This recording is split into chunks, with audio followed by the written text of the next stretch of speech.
Salut, salut, j'espère que ça va bien. Aujourd'hui, on se rencontre dans un autre épisode de podcast, l'épisode 93. Je vais te parler d'un sujet en toute transparence, les avantages et les inconvénients de confier ta déclaration de revenus à un expert comptable tel que moi. On se revoit tout de suite.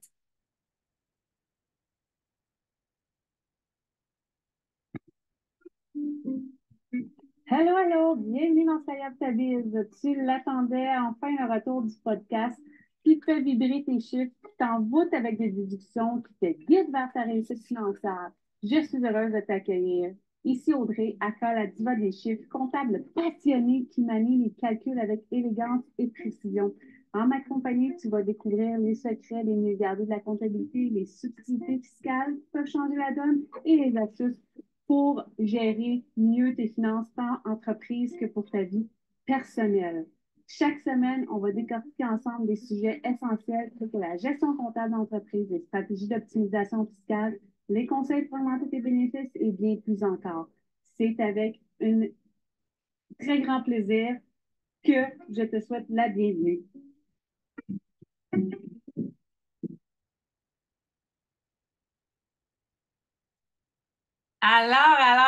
Comme je te disais en intro, aujourd'hui, je te parle en toute transparence des avantages et des inconvénients de confier ta déclaration de revenus à un expert comptable tel que moi. C'est sûr, dans certains cas, euh, tu es capable de produire toi-même ta déclaration. Euh, mais dans beaucoup de cas, et c'est de plus en plus le cas, dans le sens que avec la pandémie, ce qui est arrivé, beaucoup de gens se sont partis à leur compte. Fait que là, on parle de revenus de travailleurs autonomes. C'est parfois complexe.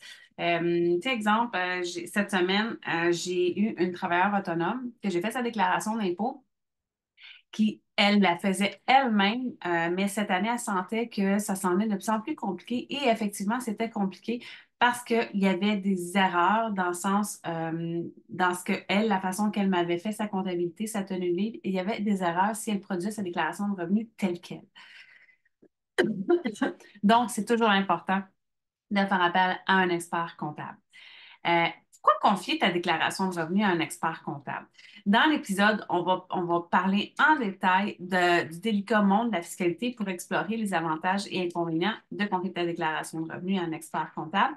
Bien que de nombreuses personnes vont choisir, malgré cet épisode, de faire eux-mêmes leur déclaration, il existe des avantages qui sont vraiment indéniables de faire appel à un professionnel. Puis là, je ne suis pas en train de prêcher pour ma paroisse, mais c'est parce que le professionnel, nous, on est constamment à jour, on est constamment. Moi, je suis obligée de tout le temps, je suis en éternelle formation, donc je baigne là-dedans. J'en fais à longueur d'année, j'en fais à tous les mois, j'en fais à toutes les semaines de déclaration de revenus, tandis que, ben, monsieur, madame, tout le monde va les faire une fois par année. Donc, l'expertise, elle est beaucoup plus présente. Mais comme je te dis, en toute transparence, dans certains cas, tu peux la faire aisément toi-même. Mais on va être, je vais te parler aussi des inconvénients à considérer. Reste à l'écoute pour découvrir si confier ta déclaration de revenus à un expert comptable est la bonne décision pour toi. On va parler d'abord des avantages de confier ta déclaration de revenus à une diva des chiffres. Ben, l'expertise professionnelle. Un expert comptable on va avoir les connaissances approfondies des lois fiscales et on peut t'aider à maximiser tes déductions et à minimiser tes impôts. Souvent, j'ai des clients qui m'arrivent avec Ah, j'ai le droit à ce tel crédit-là. C'est parce qu'il a été aboli, ça fait 3 ans, tu n'as plus le droit à ce crédit-là. Tu sais, des choses comme maintenant, c'est le nouveau crédit, c'est un autre crédit. C'est sensiblement, tu sais, des fois, mais ça arrive tellement souvent. Euh, Économie de temps. Ben, tu sais, moi, je préconise beaucoup l'approche de mettre mon temps là où c'est payant. Dans le sens que tout ce que je peux déléguer, je vais le déléguer. Il y a certaines choses que je refuse de déléguer. Il y a des choses que c'est important que je t'ai, comme exemple, les médias sociaux.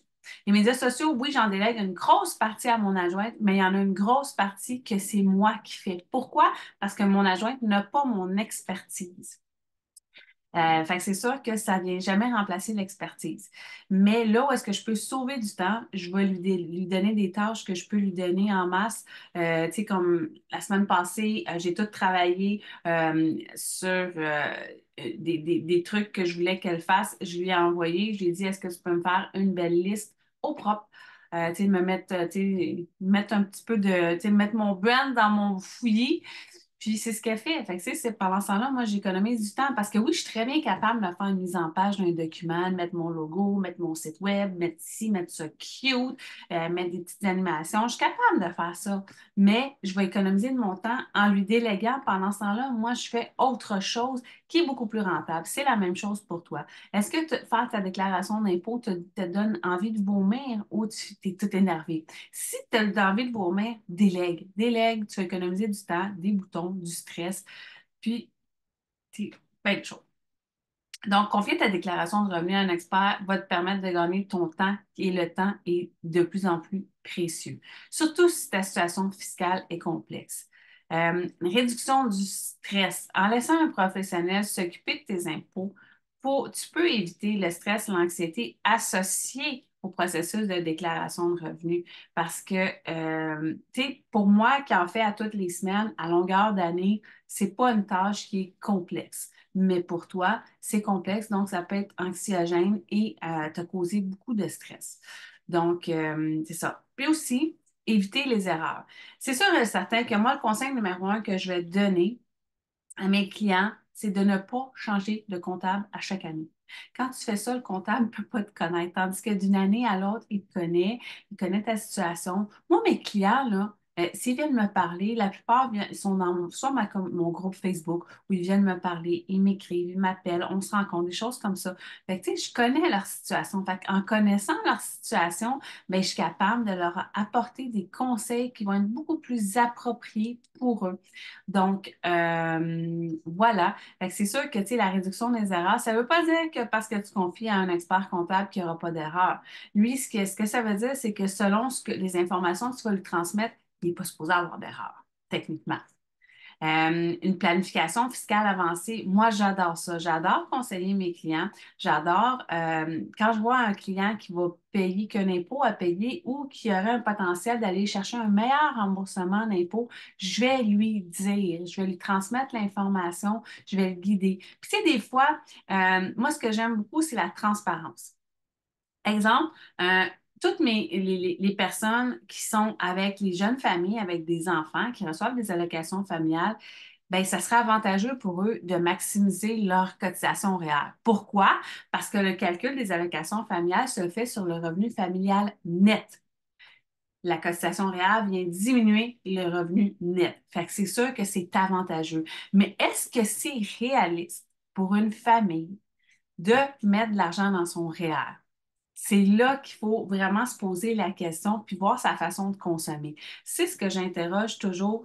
Tu sais, c'est ce que j'aime poser, que les gens réfléchissent par eux-mêmes. Je veux pas, moi, j'impose aucun choix, aucun conseil. Puis, tu sais, je t'arriverai pas l'année prochaine. Ah, mais je t'avais dit qu'il fallait que tu mettes de l'argent à ton REER. Je dirais jamais ça. Tu sais, je comprends que le contexte économique est difficile, il est difficile pour tout le monde, mais il faut essayer de se trouver des petites solutions. Tu sais, moi, je préconise beaucoup le mode de vie équilibré. C'est-à-dire que ben, j'aime me gâter, je veux que mes dettes soient payées, puis je veux que mon épargne augmente, puis mes actifs gonflent d'année en année. Donc, comment je fais ça? Mais c'est de toujours équilibrer. Tu sais, exemple, tu reçois de l'argent imprévu, ben, il y en a une partie qui va aller pour payer le courant, une partie qui va payer, tu sais, s'il y a des dettes en retard, va payer des dettes, puis une autre partie pour économiser, me gâter. Des parties de l'achat. Et c'est sûr que si on parle, mettons, d'un achat d'un morceau de linge versus un achat d'une maison, c'est pas le même montant. Donc, tu sais, il faut y aller équilibré. Puis, exemple, c'est dans la portion que j'ai pour moi, c'est soit, tu sais, je vais garder une portion pour mon rêve, un rêve, tu sais, un gros objectif, puis une portion pour dans l'immédiat. Parce que ça, je trouve que c'est important de se récompenser, de ne pas toujours vivre dans le mode restrictif. Mais tu sais, à faire affaire avec un expert comptable, moi, j'adore la partie planification fiscale. J'adore faire des planifications fiscales. Quand le client me pose la question, comment je peux faire pour améliorer Diminuer mon impôt à payer, augmenter mon, ça j'adore, je vais donner des trucs. Maintenant, on a aussi le merveilleux outil, le CELIAP, si tu n'es pas propriétaire de maison.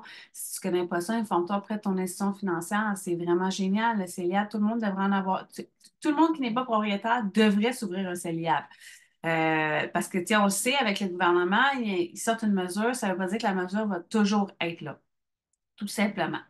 Les inconvénients de confier ta déclaration de revenus à un expert comptable, on ne se le cachera pas. Comme dans n'importe quoi, il y a des avantages et des inconvénients. OK? Le premier inconvénient, c'est que plutôt que de prendre de ton temps pour le faire, ben, tu vas défrayer les honoraires de ton expert comptable. Puis, malheureusement, ce qui arrive, c'est qu'il y en a qui vont souvent trouver les honoraires d'un expert comptable vont être chers au niveau de la déclaration de revenus, pardon. Tu sais, que, exemple, Carole, qui va faire qui va offrir un service d'impôt une fois par année sur le coin de la table, qui n'a aucune compétence, qui n'a aucune connaissance.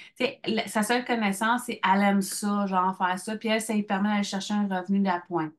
Ça peut être correct, ça peut être bien fait, mais moi, mes impôts, je ne les confierais pas à Carole parce que mes impôts sont assez complexes. Tu sais. Si Carole te donne un bon service, va voir Carole, mais moi, je me dis, tant qu'à faire quelque chose, j'aime mieux bien le faire que le faire à moitié. Fait que j'aimerais vraiment, moi, tu sais, je donnerais ça vraiment à l'expert comptable. Mais tu sais, je dis pas ça pour bien faire l'affaire avec moi. C'est sûr, si tu cherches quelqu'un pour tes impôts, ça va me faire plaisir de t'aider puis de les faire pour toi. Sauf que faut juste faire attention parce que j'ai vu énormément d'erreurs quand c'est quelqu'un qui fait ça seulement une fois par année pour aller chercher un revenu d'appoint puis qui ne travaille pas dans le domaine puis qui n'a aucune expérience. Tu sais. En tout cas, ça, mais le coût, c'est sûr que le coût, le frais pour faire ta déclaration de revenus, c'est un inconvénient parce que, ben, on n'aime pas ça payer, tu sais. On ne se le cachera pas. La perte de contrôle, ça peut être aussi anxiogène. En confiant ta déclaration de revenus à un tiers, tu peux perdre une partie du contrôle sur le processus et sur la façon dont tes impôts vont être gérés. C'est sûr qu'en bout de ligne, la personne n'a pas le droit de transmettre tant et aussi longtemps que tu n'as pas signé l'autorisation de transmission électronique. Ça, sache-le, c'est super important. Et comme c'est toi qui signes tes propres impôts, tu as la responsabilité des impôts. Moi, ce que je demande toujours à mes clients, OK, avant de leur envoyer la signature électronique, ils n'ont même pas la signature électronique. Je leur envoie leur déclaration d'impôt en leur demandant tout ça via mon portail en ligne sécurisé. Là. Je vais juste mettre une parenthèse, je n'envoie pas ça de même dans le courriel. Là. C'est vraiment via un portail en ligne sécurisé. Mais je leur demande de vérifier leur déclaration. Moi, je ne veux pas me faire dire, hey, tu as fait une erreur. Parce que des fois, exemple, on oublie de donner un document à notre comptable, puis souvent, les gens vont dire, ah, c'est de la faute du comptable, il n'a pas fait une bonne job. Pas nécessairement si tu n'as pas donné le document, parce que ton document a un impact sur toute ta déclaration. C'était sur l'intégralité, fait qu'il faut, c'est ça.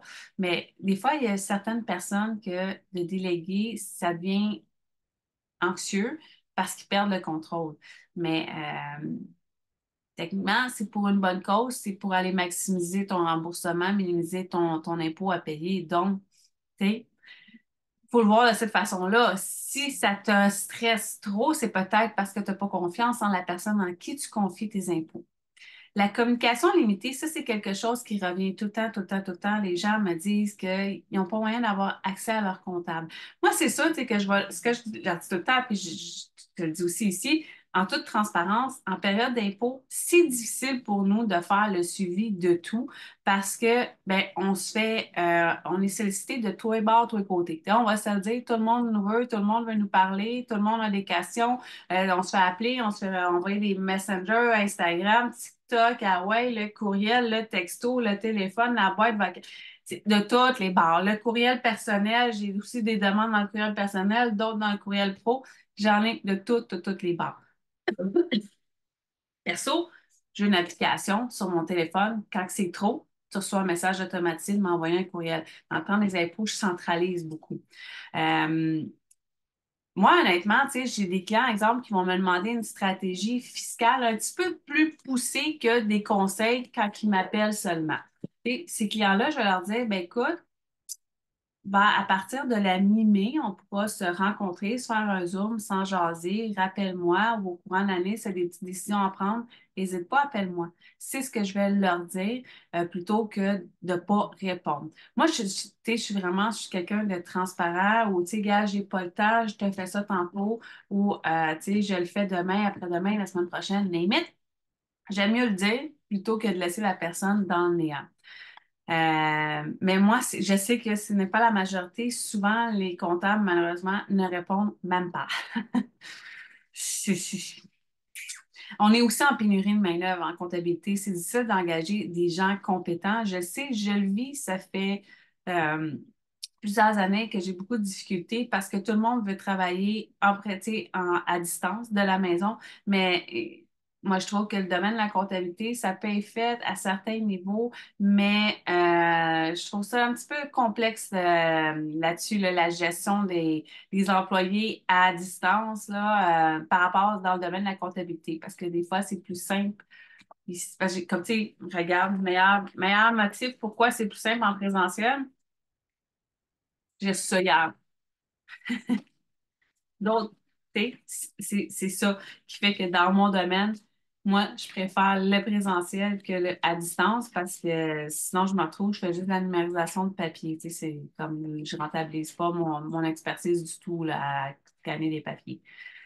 Euh, le quatrième inconvénient, c'est la dépendance continue. Une fois que tu as commencé à travailler avec un expert comptable, ça peut être difficile de revenir en arrière puis de reprendre en charge tes impôts toi-même parce que tu vas te rendre compte, surtout si tu as un bon comptable qui t'aide au niveau de tes impôts, tu vas te rendre compte à quel point, tu sais, là, je ne dis pas, tu sais, à quel point tu es bien encadré, à quel point tu es bien conseillé. Donc, revenir en arrière, des fois, c'est tough. Des fois, c'est tough, mais c'est ça. Responsabilité partagée, c'est le dernier inconvénient. Même si tu t'engages un expert comptable, tu demeures responsable de l'exactitude de tes déclarations de revenus. Ça, je te l'ai dit, c'est pour ça que moi, ma stratégie, j'envoie toujours. Je n'envoie pas parce qu'il y en a qui envoient la copie de la déclaration avec la signature électronique. Fait que le client se trouve comme, ah, ben, je vais signer, tu sais, il a checké. Il vient comme se déresponsabiliser de ses obligations. Moi, c'est non.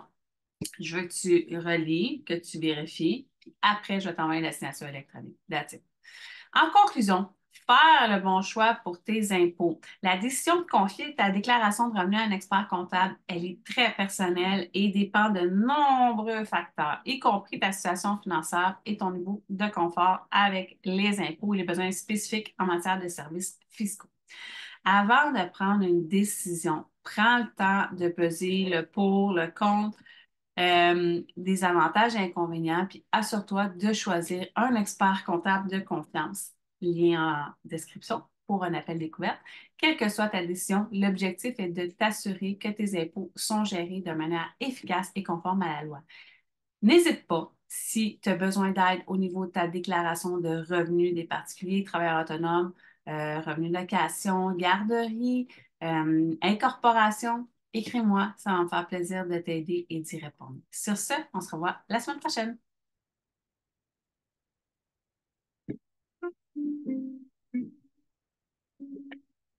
Voilà, chers auditeurs, toujours un plaisir d'avoir partagé ce moment avec toi et j'espère te retrouver la semaine prochaine dans un autre épisode de podcast. Rappelle-toi que tes finances personnelles et ta comptabilité sont ta priorité et sont le cœur de ton entreprise. En appliquant tous mes conseils, tu seras mieux préparé pour gérer tes finances et ta comptabilité, éviter les écueils courants.